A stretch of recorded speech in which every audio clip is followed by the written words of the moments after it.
President of the Islamic Republic of Afghanistan, Honorable Shri M. Hamid Ansari, Vice President of India. The ICWA is deeply honored by Your Excellency's acceptance of our invitation to deliver the 16th Sapru House lecture. This lecture series, started in August 2012, is dedicated to the founders and builders of ICWA, which has aptly been described by the Parliament of India, and I quote, as an institution of national importance, unquote. Your presence amidst us today, Mr. President, imparts a special value to the lecture series and indeed to the institution itself. I also take this opportunity to welcome Honorable Vice President of India. Under his inspiring guidance as the President of the Governing Council of ICWA, this institution has scaled new heights in the field of foreign policy research, publication, outreach, track to dialogues, and contribution to policy making. We are deeply conscious of the imperative need of our bilateral relationship to contribute positively to peace, stability, and development in our region. We view Afghanistan as a valuable bridge between South Asia and Central Asia and beyond. Dear friends, while many of you are familiar with the achievements of our chief guest, may I quickly capture a few essential facts about his illustrious background. He is a leading scholar of political science and anthropology. He studied in Afghanistan, then at the American University of Beirut, and later at New York's Columbia University. He joined the World Bank as a lead anthropologist, advising it on the human dimension of economic programs. He served as Afghanistan's finance minister for the duration of the transitional administration. In this capacity, he played a key role in the design and implementation of some of the most extensive and challenging reforms. Subsequently, he served as the Chancellor of Kabul University, and later he was the chairman of the Transition Coordination Commission. He was sworn in as the President of the Islamic Republic of Afghanistan on 29 September 2014. Thank you very much for your attention.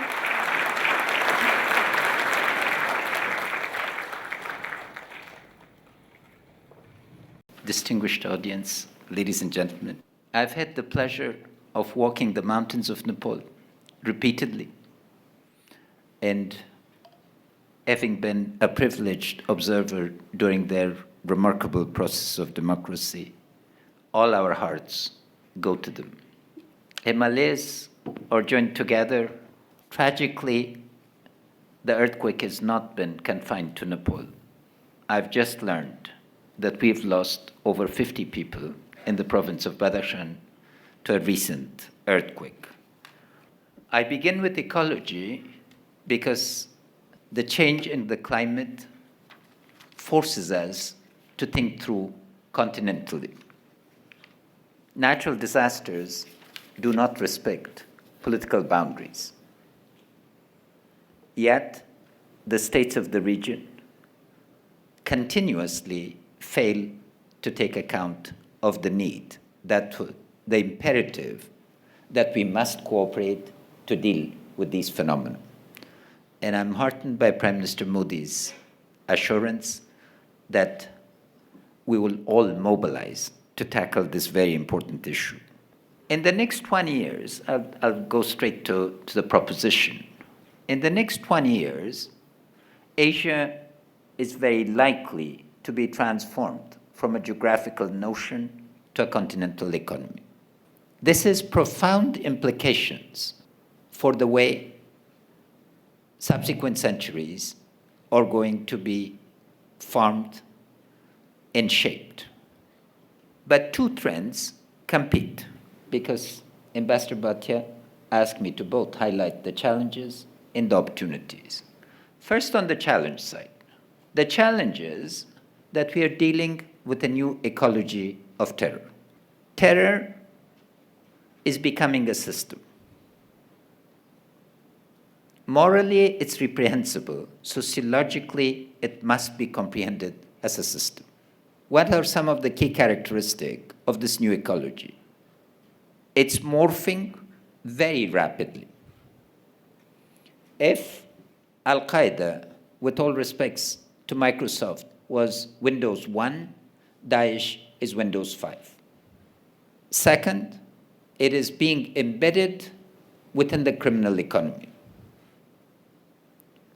An unprecedented amount of finance is being made available to this new ecology. 3, it's becoming very brutal and focused on brutality in order to awe the population. 4th, it's becoming networked in a very rapid rate. And 5th, it kills for the sake of killing in overwhelm. Within this ecology of terror, Afghanistan, both from a perspective of narrative and from perspective of operation, is seen as a single theater. Today, due to a series of convergent phenomena, various groups threatening stability in Asia are converging on our territory. They've been pushed over to our soil because they thought that there was a weak spot. We are the battlefront. We are today in Afghanistan are fighting on behalf of every one of our neighbors from India to Russia.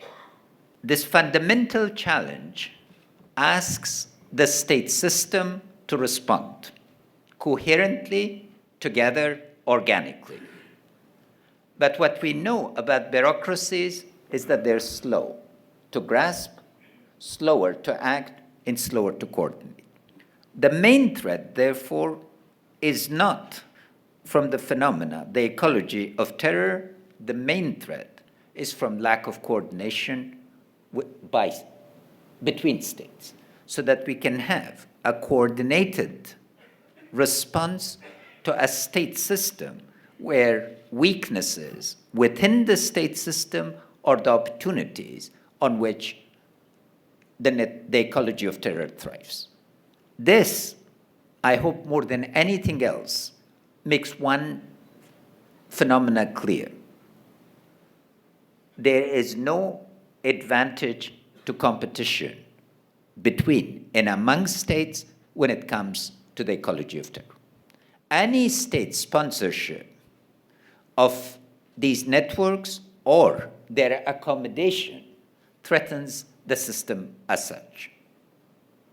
And that is the challenge that we must deal with, because the system that we've inherited, you can date it any way with what, but take for convenience, post-1945 is now under attack. Unless this resilience in coordination is injected into the system, we will all suffer. The second aspect is the opportunity.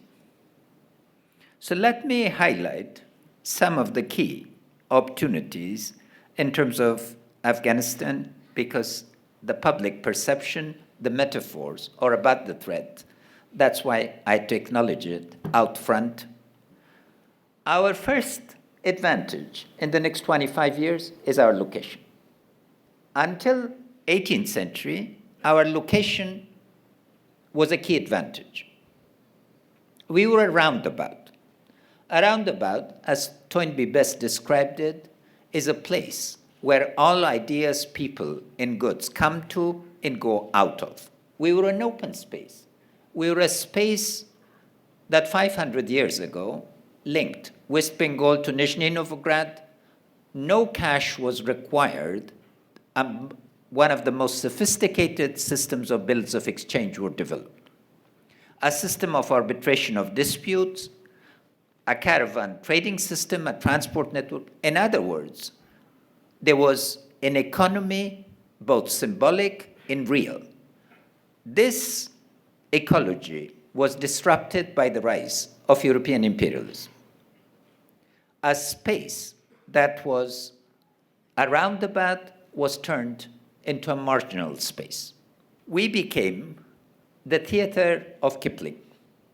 So while India got reoriented to Western economy, China got, etc., Afghanistan got marginalized.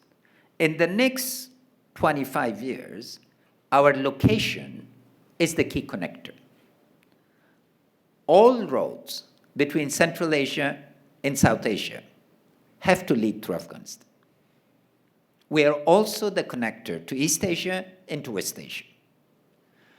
But this means that the potential, in order to realize the potential, we must think of infrastructure very differently. It is not the old minority trade-based system that would move the continental economy. It's a cluster of infrastructure: rail, road, pipelines, power, fiber optics, and air. This cluster needs to be developed coherently in order to deliver the advantage. And development of that cluster, again, just give you a slight indication. In the next 25 years, globally, there would be about $65 billion. The various estimates are from 45 to 65 trillion dollars of investment are required in infrastructure. About 60% of this is likely to take place in Asia. We need to evolve very different instruments to realize this potential. But this potential would be transformative. If we were to realize this, well, the obvious question becomes, is the spatiality that is required for this available? There are two answers. One, of course, South Asia remains the least economic integrated region on Earth, and unless South Asia grasps this opportunity, within the next 10 years, parts of it will integrate much more to East Asia, part of it would integrate to Central Asia, and part of it would integrate to West Asia. But the other part is, for the continental economy and for the advantages of Afghanistan to develop, it does not need to be contiguous development. Why is that? Because our second advantage is our mineral resources. In the next 15 years, we will become the largest producer of copper in the world, the largest producer of iron in the world, one of the largest players in the gold market globally, and we have 14 of the 17 rare earth material. Our marble resources are enough to last the region 400 years, our construction material. 33% of Afghanistan's natural resources have been mapped. The estimated worth is from $1 to $3 trillion. With India's and China's transformation, this natural wealth awaits to become part of a continental framework. If you look into development of this natural wealth from a national perspective, you see limitations. When you see it from a regional perspective, you see immense potential and opportunity. The problem with natural wealth, of course, is that it is a curse attached to it. If we are to avoid the curse of natural wealth, our first priority must therefore be our location. Our second priority, again, we have the headwaters for practically every single one of our neighbors. We only use 10% of our available water today with 1960s technology. The land under cultivation in Afghanistan is exactly about half of what it was in 1978. And again, we are in the midst of 3 billion people. Water and cooperative arrangement regarding water is going to be the key to responding to changing global ecology and to creating new regimes of sharing inefficiency. So we would actually put water and land second, and then third, bring our natural world. Our fourth advantage, we are a country of the poor people with enormously rich individuals. We have money, but we do not have capital. And the difference is, money does not become productive. In order for money to work and to become an agent of transformation, it has to become capital. And thereby, again, comes the immense experience of the region. India's creativity in terms of financial instrument, in terms of the range of funds, and the enormous power of the Indian diaspora to transform money into wealth is one of the key issues. Our fifth advantage is our entrepreneurship. The Silk Road and millennia of connectivity has given us remarkable capacity to work with energy and thrive. Afghans are tough. We don't accept hierarchy. Because of that, we thrive on networks. But the type of hierarchy that the market brings actually is a much more disciplined process. So if we have these advantages, what is it that prevents us, and what is it that we need in order to contribute both to the rebirth of the Asian continental economy and to gain?